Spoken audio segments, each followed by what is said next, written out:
right. Let's go ahead and hop in. So my topic this afternoon is errors, business cycles, and government stimulus. So before I get too far, I want to say, this topic, I'm going to give a little bit of background of kind of how I started looking into this, as I really think this topic, specifically the first part about errors and business cycles, is probably the first topic that I did any work on where I made a, however very, very small, but possibly positive contribution, right, to the literature. So it's my first non-negative contribution. So anyway, so I'm really interested in this idea of errors, but how did this come about? Well, it started because I became very convinced of Austrian business cycle theory and that it is in fact true and descriptive of what happens in the economy. Of course, not everybody agrees with us, right? And there are critics out there that try to criticize the theory along various lines, right? So, for example, Paul Krugman, right, likes to criticize our theory, and it's very frustrating to read Paul Krugman criticizing the Austrian theory, as it's obvious that he has not read much about it or even bothered to look at Professor Garrison's PowerPoints. So like 5 minutes of those PowerPoints and most of those objections are gone, right? Because he clearly doesn't actually understand the theory. The one that stands out to me is he makes this claim that, the Austrian business cycle theory suggests that we should have this negative correlation between consumption and investment. That's one of his favorite lines to pull out. But of course, you look at Professor Garrison's PowerPoints, the only time you'd see a negative correlation between consumption and investment is if our time preferences have changed, right? So we're moving along the production possibility frontier toward either a faster or slower long-run rate of growth, right? Of course, once the growth happens, now both consumption and investment are growing together at some rate, or say a business cycle is starting, then we're moving outside of that, right, stable, sustainable production possibility frontier with both consumption and investment growing. And then when things turn, they both fall. Right? So what Paul Krugman says is just flatly not true, which makes it remarkably difficult to respond to. Just want to say, look at the PowerPoints. Anyway, for example, there's also Friedman's plucking model. Right, so Friedman, as he kind of moved on in life thinking about the issue of business cycles, he became convinced, right, that business cycles are not a boom and bust, but rather a bust and recovery. Right? And this obviously would move against the Austrian theory where the bust is the result of the boom rather than the other way around. Well, here, Friedman isn't really understanding what's actually happening. He's thinking on too aggregate of a level. Right? So it might be that during the boom we don't see this unusual, extremely high rate of overall economic growth. Right? We still do have actual physical limits to how much we can grow. Right? But we still have this misallocation of capital. Right? We're moving out of those middle stages, right, being stretched in both directions toward higher consumption and also higher long-run investment. Right? So we might not see this enormous growth in terms of things like GDP. Nonetheless, we get this misallocation, which will result in the collapse eventually. Right? So he's overly aggregating and missing the actual story. But the best criticism that I've found for the Austrian business cycle theory that I thought was actually worth more of a response is the rational expectations view. Right? Now here we have, the first benefit is the people that author these types of criticisms tend to be more familiar, right, with the Austrian business cycle theory. For example, there's one person, a fairly well-known economist, his name is Ludwig von Mises, and he authored this book, right, Theory of Money and Credit, in which he suggests, right, that if people could actually come to expect what the effects would be of this monetary injection, then they would act in such a way as to offset the grand majority of the effects. Right? Okay, that suggests that maybe this is a pretty good criticism, right? Possibly. Right? Other people like Brian Kaplan also like to bring out this kind of thing. Now, and we could very easily respond by saying, well, maybe expectations just aren't rational. Problem solved, right? Okay, there we go. It's just an unrealistic assumption that you're throwing on here. But then Kaplan is very clever, right? And he says, but, right, Austrians believe, right, that entrepreneurs are generally pretty good at what they do, right? And by our perspective, right, entrepreneurs do, right, is foresee what demand is going to be for a good and plan ahead of time for that demand so that we can actually produce the good on time for when people need it. Right, so the idea of having good foresight is actually built into our view of how entrepreneurs work as they're using their judgment. They're good at foresight in order to use their judgment well. If this is true, right, then that suggests that maybe entrepreneurs actually could possibly foresee what's going to happen. And if entrepreneurs are driving the production process, now we have a problem we actually have to deal with. Right? It's not so easy as just saying expectations aren't rational, because in some places, while we may not say that strictly, we come very close, right, to saying this. Okay. Well, the first thing I want to point out as we're responding to this criticism is this idea that error, right, that is making plans that don't actually work out, having expectations that don't actually get fulfilled in the future, this is not at all unique to the Austrian theory of the business cycle. In fact, virtually every business cycle theory is built on this idea that there are errors being made by entrepreneurs as they're looking toward the future. Even somebody like, say, John Maynard Keynes, right? When you start looking into the way equilibrium works in his system, right, when things start moving, it's because our inventories are different than what our planned inventories were. Right? This suggests there was an error in entrepreneurs' minds. Right? We had some idea of what we wanted inventories to be. They didn't end up there because we overestimated or underestimated what consumption was going to be, and now we have to adjust production in order to get inventories where we would like them to be. Right? We're adjusting to the error we made. Right? Or we also have, say, just kind of a standard, here, this might be some kind of heresy to draw this graph here, but we'll do it.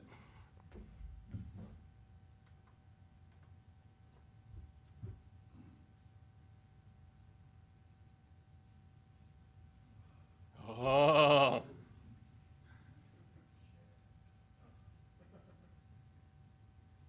Can't forget that A.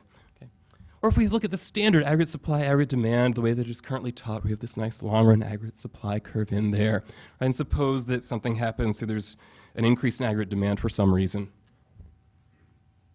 I'll just call it a shock. There we go. That's the reason that it increased. There was a shock. Right?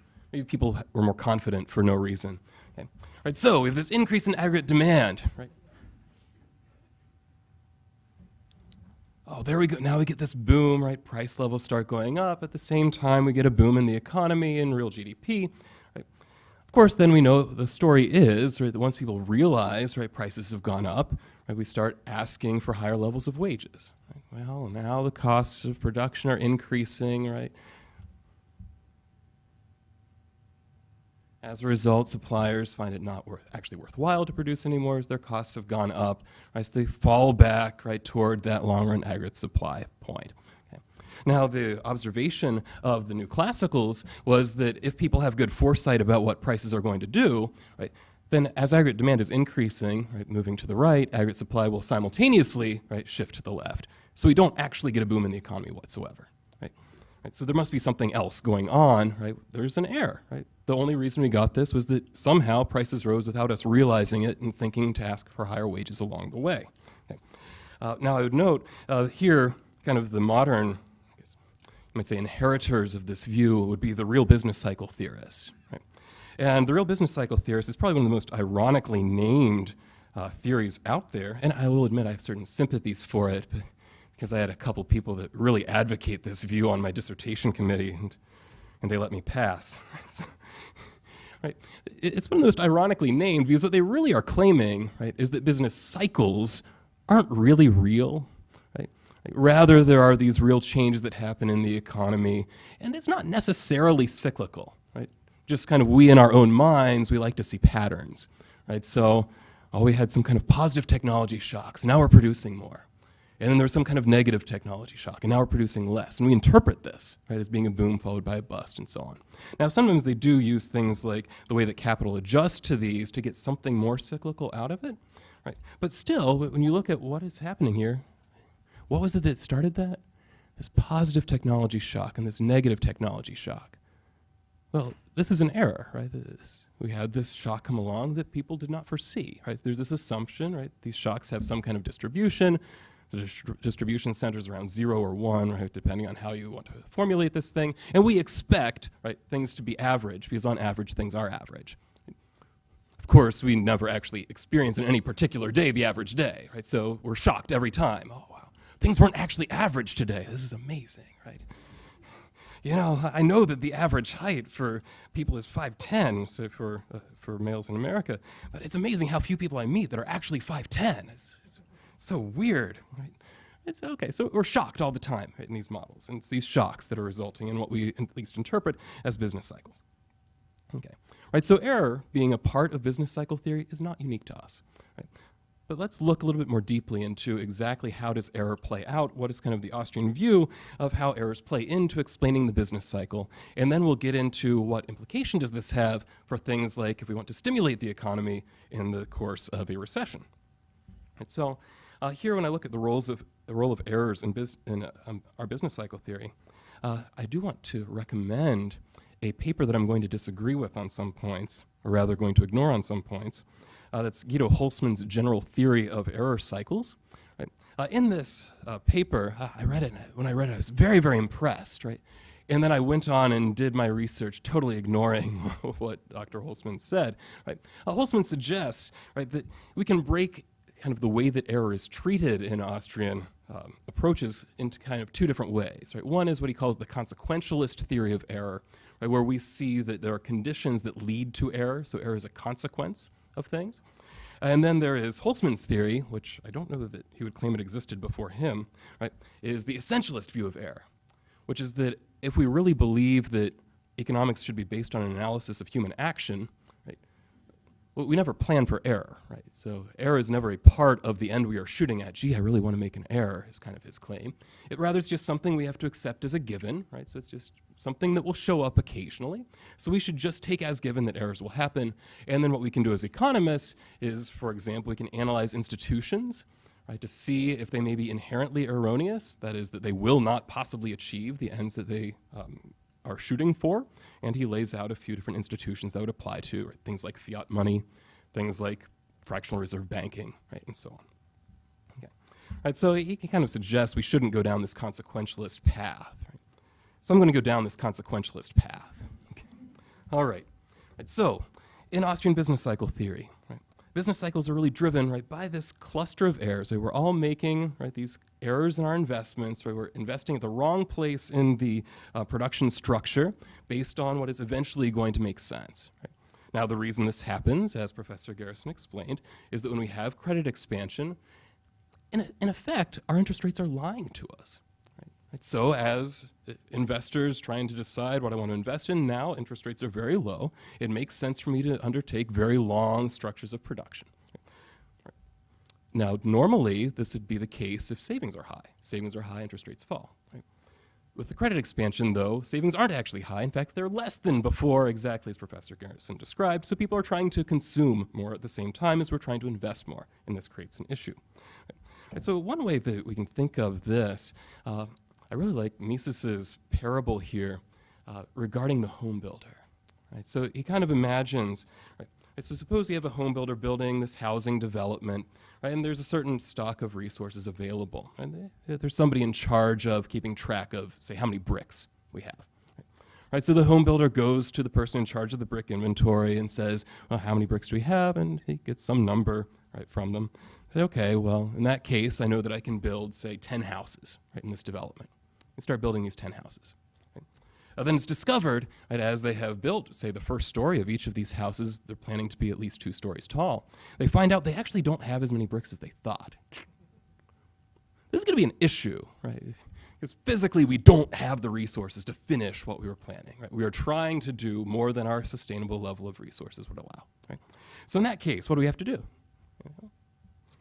We're going to have to change our plans, right? We found this error. We're going to have to change our plans. So some of these houses are not going to be able to be completed, right? Some of them we might decide it's actually best just to scrap and try to save whatever bricks we can to move them towards some of the other houses to make sure those are 2 stories. Maybe some of these are only going to be 1 story now, right? Either way, we see this error, and it results in us adjusting our plans. Right? Now, in as far as we try to move, say, some of the bricks from the houses that are already halfway built to the others, we can expect there will be loss.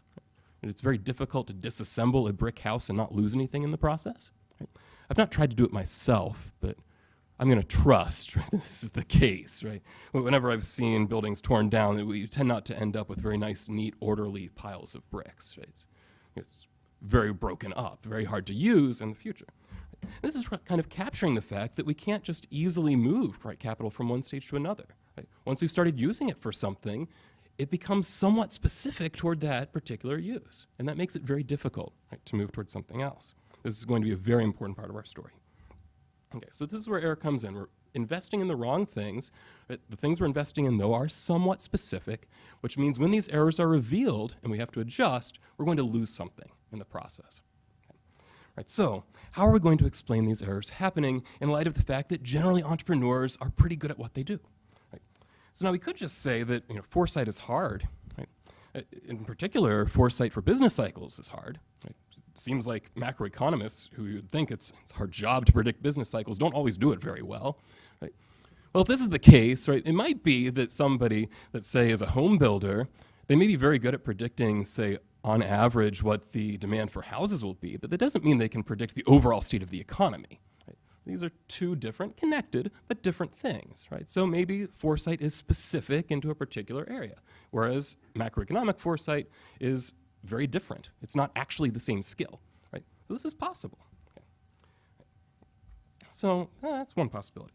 Another out there is that Walter Block suggests that we could think of the low interest rates as in effect being bribes, right? Right. So I may know that eventually this isn't going to work out, right? But at the same time, even if I know Austrian business cycle theory, I know that the boom does not immediately end, right? Okay, I might be convinced, right, to go along with this for a little while, right? Because in effect, by giving me a low interest rate, you're bribing me to participate in the boom. Okay? Even if I know it's going to end, I can hang on for a bit. Right? So this may be a possibility. Right? Another view out there, which I criticized, is Carilli and Dempster. Right? They suggested that there's this conflict between private and social incentives. Right? That is, that in this low interest rate environment, even if I know for sure that there is this boom that is going to end up collapsing, right, I might go ahead and participate anyway, despite the fact that that makes the boom happen. The reason that I criticize them, those who have heard my talk on game theory, if not, I'm sure it's on YouTube, right? Go look it up, right? Is that if we all collectively know we can do better, right? If we plan together and make different choices, it seems like there's an incentive there to plan together and make different choices, right? So it's not immediately obvious to me why we wouldn't do that, right? So what I suggest, and actually this was not at all original to me, this particular idea, it's original as far as I can tell to Baxendale and Evans, right? That is that what monetary expansion does is it changes the quality of entrepreneurs, right? By changing who is an entrepreneur. So we could imagine all of our entrepreneurs, say, lining up in a line, right? So we have our best entrepreneurs on one side, our worst at the end, right? And say they're getting bank loans, right? So they come to the bank, if we review their application, right? Oh yes, this is a very good plan, it looks like it's going to succeed, right? We give this particular entrepreneur a loan, right? Next entrepreneur comes in, and so on, until we've run out of money, and okay, everybody at the end of the line doesn't get any money, right? So the worst entrepreneurs are ruled out by the financial system making reasonably good choices about who to fund, right? Now what happens, though, when we have this credit expansion? Right? Well, two things, right? First, I now have more money to hand out in loans, right? So I can fund the somewhat lower quality, but still probably has a good chance, we hope, right, types of projects. But another thing happens, right? That is, those people that were at the front of the line say, I know how this works. I know this investment very well may not pay off. At some point, things are going to collapse.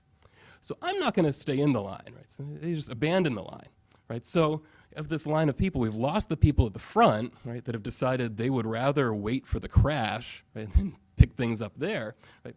And we've picked up people from the end. So we have this very systematic decline in the quality of the entrepreneur. Right, so even if we believe that, say, foresight is foresight, right, it's not just about foresight in your field, but foresight macroeconomically, right, we still end up with errors here, right? Precisely because good foresight is actually keeping some people out, but not everybody has the same level of foresight. If you want proof that there are people with bad foresight, you can look at me. Right? I've been investing in the stock market for a very long time. I first got started, I think it was like 7th grade. At the time, I was planning to go to law school and be a lawyer, right? Bad foresight, right? Okay, I can't even predict my own actions in the future. This is not good, right? Right. So I was planning to go to law school, so I was investing in the stock market to pay for law school eventually, right? And I did very, very well at first. The first stock that I bought was AirTouch Communications, which nobody here remembers because you were probably born after it got bought out by Vodafone, which our European friends may know. Right? Here in America, we know Vodafone not as Vodafone, but they're in partnership with Verizon. Right? Yeah. Okay. Yeah. This stock did very well. I sold it. I think it had roughly doubled. I think it was roughly a year. Right? So there's eighth grade me. I have good foresight. Right? Move over, Warren Buffett. Right. But it turns out what was actually happening was that it was just the mid to late 90s. Right? And if you bought stock in a cell phone company, odds were pretty good it was going to get bought out by somebody and the stock was going to double. Maybe a year I got a little bit lucky, but stock was going to double sometime within a couple of years. Right? Right, so what happened then? Well, I went to college, right? Young Warren Buffett, majoring in economics. Right? I decided to open an Ameritrade account. This is great because now I can trade very cheaply. Right? This means I can use that wonderful foresight I have really, really fast. Right? And I can buy these stocks and watch them go bankrupt one after another. It seemed like for a while that was the best predictor a stock would go bankrupt, is I would buy it. And I have literally $1.19 in that account now. I put in much more than that, right? But I keep the account, right? So that I remind myself how good my foresight is, right? So we have some people that have bad foresight, but they get sucked into this, right? And my biography is a case of that. Okay. All right. So we can see we have some idea then, okay, on average, our entrepreneurs are pretty good at what they do, right? Most of the time they have pretty good foresight, maybe even pretty good macroeconomic foresight. But when we start having that credit expansion, we lose the good entrepreneurs, we bring in worse entrepreneurs, and we start making these errors. Right? As soon as we recognize that people are not all the same when it comes to foresight, suddenly we get this rational expectations claim, right, should fall to the wayside. Right? We don't even need to say that nobody's rational. We don't even need to say the normal entrepreneurs aren't rational. Right? As long as there's a group out there that isn't, that might possibly take their place, that's good enough. Okay. All right. So let's move then into thinking about, right, what kind of conclusions does this create for us when we start thinking about government stimulus? Okay, so let's talk about what government stimulus is. Right here, I'm not thinking about, say, Janet Yellen when we have things collapsing. Right? I'm not talking about her deciding to print more money. We've already talked about business cycles. We know what the eventual consequence of that would be. Rather, I'm thinking about what seems to always happen. Right? And this happened to me. I was in graduate school at the time that the housing market collapsed. Here, there we go. Right, so I was in graduate school at the time the housing market turned and started falling. My wife was working at the library at the time, and we went out with some of her coworkers and their family, and I got into this discussion with one of her coworkers' wives, right? And things are really bad, and she turned and she said, "Oh, you study economics, what should we do?" And I said, "Nothing." Right? And she said, "But we have to do something." Right? Now, this is one of those cases where I've gotten somewhat interested in classical education, right? And there's this very useful term, distinguo, right? I'm pronouncing it very wrong because my Latin is horrific, right? But it basically means let's define our terms, right? What exactly do we mean there? We have to do something, okay? Who is we, right? I suspect we did not specifically include this is a really roundabout way to say somebody, my wife's coworker's wife. I suspect she did not actually include herself as someone that needs to actively do something, right, about the recession. I don't think she was planning, for example, to go out and start a business and hire up all these unemployed people. I don't think that was what she had in mind, right? We probably did not include her personally. Right? It seems, though, anytime people say this, we have to do something, right, they often mean the government in this kind of situation, right? So it's not we have to do something, like we the people, right? Acting through Congress, which really just means Congress, right? Right, has to pass a law, right? Right, that is going to do something, right? Well, what is something? Right? Well, something generally means has to spend a lot of money, right, to hire up all these people that just lost their jobs, right? Okay, right. So that's really what we mean. We have to do something. Not we. That's what they mean, right? We have to do something. Congress has to pass a law. The government has to sign it. It's going to hire up a bunch of these people, or lead to them being hired, in order to create jobs, right, to hire these unemployed people. Okay, so that's what we have in mind by government stimulus, or what we'd call fiscal stimulus, stimulus through spending. Right? So what would we want this stimulus to look like, right, given what we know about the way Austrian capital theory works? Right? Okay, well, would be really nice, right, if we could immediately start producing stuff that people would like to buy, right? Which means it would be really nice if we had a bunch of capital sitting around that wasn't being used, right? And then all we have to do, right, is hire some people, right, have them, right, start working, and we're going to produce stuff, right? I know kind of the story you often hear, say, related in some way to the Keynesian cycle theory, right, is, well, why is it that we have all these unemployed people without shoes in this empty shoe factory, right? That's kind of the image we have in mind, right? The solution is obvious, right? Let's open this shoe factory's doors, have them hire those people, then the people have an income and they can buy shoes. This is wonderful, right? And it ends up, we have good news as Austrians, right, for our government, since we believe that the cycle, right, was caused by these misallocations of capital, and once these errors are revealed, we have to abandon some of this capital. We have some empty shoe factories. This sounds nice, right? We're actually ready, right, for some stimulus to happen. Except these aren't actually shoe factories. Right? Okay, so I think the much better analogy is something like lead baseball factories. Right? Right? Lead baseballs, that example is not original to me. I'm pretty sure I took that idea from Walter Block. Because, you know, what use is a lead baseball? Right? Not very much, right? So I suspect there's a very low demand for these goods. But let's imagine that, for example, the government decided, right, that we needed to produce, right, lead baseballs. Right? So they say start some kind of stimulus program for producing lead baseballs, right? So we start subsidizing the production of lead baseballs. The government buys these things up. Okay. Well, we can imagine then that even though it's not socially useful whatsoever, there are going to be entrepreneurs that say, well, there's money to be made, right?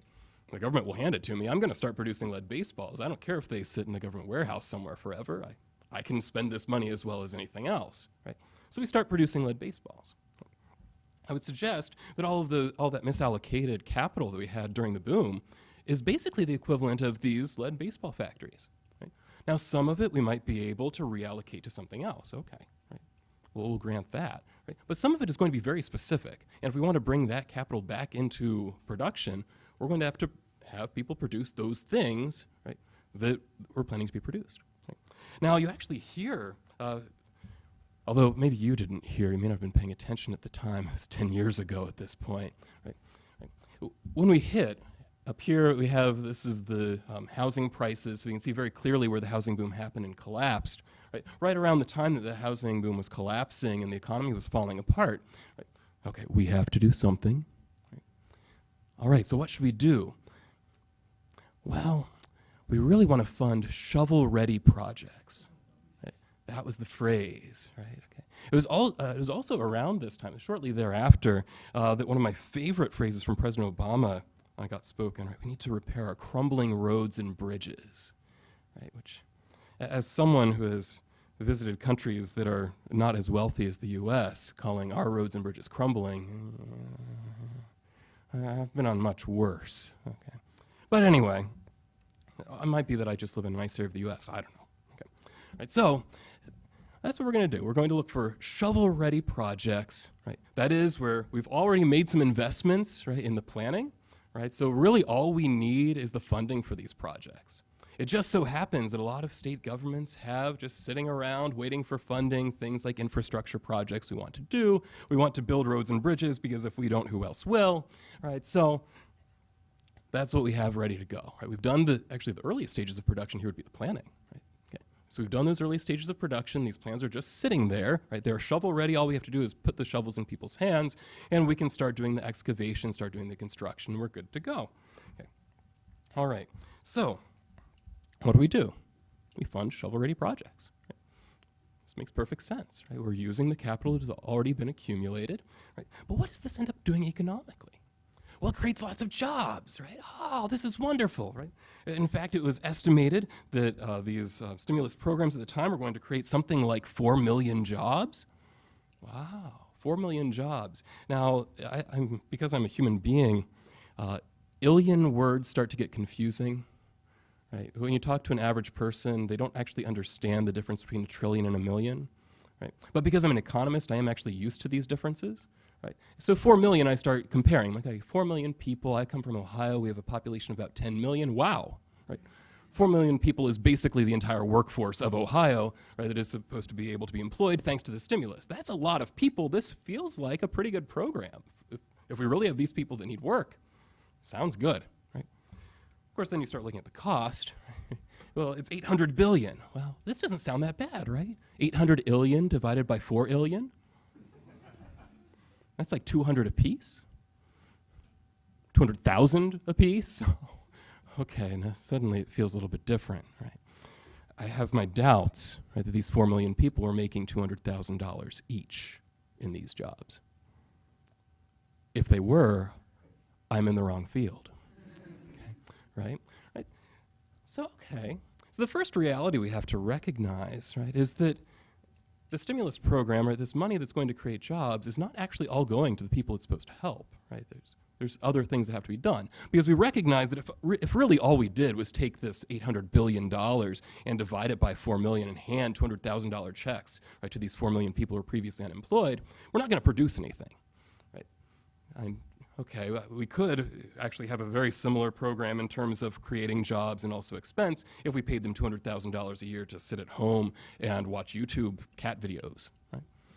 This would have exactly, right, the same cost, exactly the same effect on unemployment, and actually perhaps be more reliable in the effect on unemployment, right? But we kind of recognize this is going to be wasteful, because even politicians recognize that some things are obviously wasteful, right? So as much as Keynes may have recommended that we should bury, like pots of money or jars of money and have people go and dig them up as a stimulus program, he didn't really mean that, right? He did suggest, though, that it would work as a stimulus program. But we all recognize this doesn't feel like a good use of resources, right? Right, so we want to go back, right? What are those plans we have for something that looks productive, right? So let's build the roads and bridges, right? Then we get some real thing out of it. Of course, when we do this, then that means we're having to divert resources, right? And not just the labor, but also other resources toward building these roads and bridges, right? Now, these resources likely have other uses, as certainly these workers would potentially have other uses. So what are we doing then with this stimulus program, right? We're simply taking these projects, right, that have been proven, right, to be erroneous, right? That's why we had the capital started and didn't finish it, right? It was something we abandoned, right? So we have something that was proven to be erroneous, and we want to make sure that gets finished, right? Now, this may feel productive, but I doubt that it's actually productive. I'm going to tell a story here, which before I got tenure I would not have told. But one of my favorite examples of waste, on my campus, we have a windmill. Now, windmills are not inherently unproductive, but when they were thinking about doing this, the dean of our campus, right, had our campus evaluated, right, for various types of green energy that we could potentially produce, right? So maybe we should, put up some solar panels or something like that. Anybody who is familiar with the climate in Northeast Ohio suggests solar panels may not be the best idea. We don't have enough sun for that to really be productive, probably. Or maybe, right, we are well suited for things like windmills. Right? So we're evaluating, and this is a reasonable thing to do, right? Right, so he had it evaluated, and he announced at a faculty meeting at the beginning of the school year. He said, we did this evaluation, we found out we are not a good location for a windmill. Okay, right. But solar panels might actually be okay. There are actually ways to do this that it might be all right if we, use them, to shade cars in the parking lot, then we get the benefit of the shade and also produce some electricity. Okay, it doesn't sound horrible. Right. So if you want to do this, that's fine. I'll happily park under one of these solar panels. Right. That doesn't bother me. Right? But no, we think we're going to build a windmill. Right? All right. In order to show that we are devoted, right, to sustainability. Okay. Now isn't sustainability about using resources in a wise fashion to make sure we get value out of them? That we're not just wasting resources. Right, you tell me I should recycle so that paper doesn't end up, right, in a dump somewhere, right, that it comes back into use, right? Right. So what we're really doing here is building a dump on campus with a functioning windmill on it that's not producing much electricity, right? Actually, one of our secretaries apparently somehow got hold of the data for how much electricity we've produced. And I believe in the first year after the windmill was built, it produced something like $5 worth of electricity. Right? This windmill cost, I believe, at least $50,000 to put up. Right? Fortunately, the math there isn't hard to do. It's a 0.01% rate of return, right? Which admittedly is what I'm getting on my savings account at the moment. But this is not a great rate of return for an investment. If we have the $50,000, maybe we should do something else with it, right? There might be better investments. I will take part of it. I'm happy to do that if we're going to waste this money, right? It turns out, though, we had a grant, so it didn't matter. We can waste it. That's fine. Okay. All right. So this would be one of those kinds of examples where we're just taking resources that could clearly be used somewhere else. So there are places where it does make sense to build windmills. Instead, we're using them here, all right, on our campus, where it doesn't actually make sense. Right? Similarly, when we make these kind of stimulus payments to try to get these industries going again, we want to make sure those lead baseball factories don't shut down so we can actually get lead baseballs out of the end. Right? We're diverting resources away from things that could actually be produced productively. Right? We have workers that now aren't having jobs producing things people actually want. Right? We have other forms of capital that could actually move out of these lead baseball factories into productive lines. Might be costly. We're going to lose something in the process. Right? But we don't lose everything by producing something nobody wants. Right? Okay. Right, so that's the idea behind the effect of government stimulus. We are taking away, right, from these productive lines, moving it into unproductive lines. Right? And in fact, because we know Austrian capital theory, it's going to be most tempting to put these investments, right, the stimulus investment, in those lines that we are most sure are unproductive. Right? This feels like a problem. Right, so then, what we've just proven, right, is that if we're going to have effective stimulus, right, that is going to produce something, right, we're going to put it in those lines that are least productive in terms of value. Okay. Looks like I actually have some time for some questions if you'd like to. And certainly we'll have questions also at the panel after here, but I'm open. So.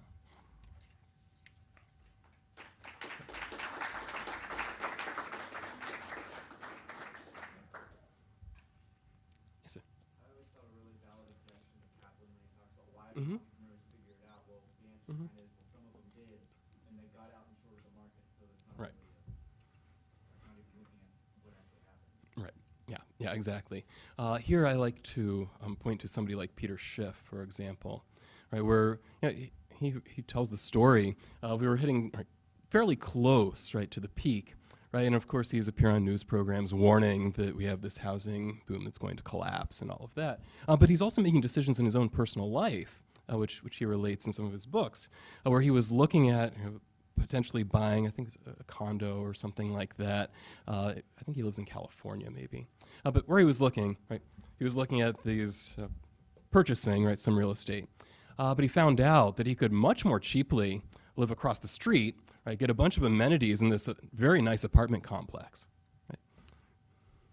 Okay, does it really make sense, right, to pay more, right, to get something that's not as good, right, when he knew the value was likely going to collapse soon? Of course, no, it doesn't make sense to buy that thing, right? So we have people like the Peter Schiffs moving out, exactly, right? So it is clear that we do have some examples, right, like me, people getting in at the wrong time because we're no good at it, and people like Peter Schiff getting out at the right time, right, because they are good at it, right? Yeah, very good. Yeah. Additional questions or comments? Yes, sir.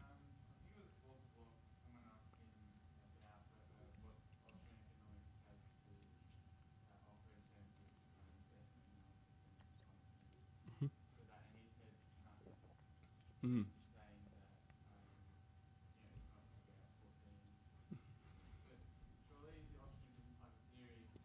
Mm-hmm.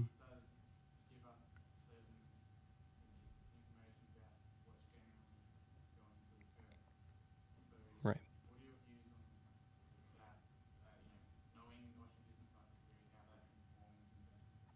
Right. Yeah. Yeah, that's something, it's challenging because I would say that Austrian economics does a good job of ruling out certain ideas, but not necessarily, it's not sufficient, I'd say, to tell us specifically what we should buy when, right? Being the actual choice you have to make in investment, right? So we could, for example, even if, say, even if I believed, and I don't think this is actually true, that I could use Austrian economics by itself to say, right, there's a housing bubble here in 2005. Right? It doesn't tell me when it's going to end. Right? Okay, well, I know it's probably going to be tied to interest rates rising. Right? Well, they started rising a bit before things fell apart. It can take some time, right, for this correction to actually set in. Right? So I can get hints, right? But like, are those hints specific enough? Like, for example, we know now interest rates are very, very low. Right? I suspect unnaturally low and being held that way for several years. They're starting to rise a bit, right? So odds are good there's a boom somewhere that's going to break, right? Now, I myself, you ask me where is that? I don't know, right? I actually don't, right? Because the theory, right, was not enough to tell me where specifically, which specific sector is going to be affected. Right? Now, I can say it's probably something where it's very long-term investments. Right, so it might be that, say, we have seen an increase in housing prices recently, right? So we're not quite up to the peak, right, from before, but we're not far from it, right? So it might be that this is a boom that is not quite as extreme as the previous one, still in housing, maybe, right? At the same time, it might be something else, right? It might be in stocks, right? So it's somewhat more general, right? It might be in, some people say student loans, potentially, right?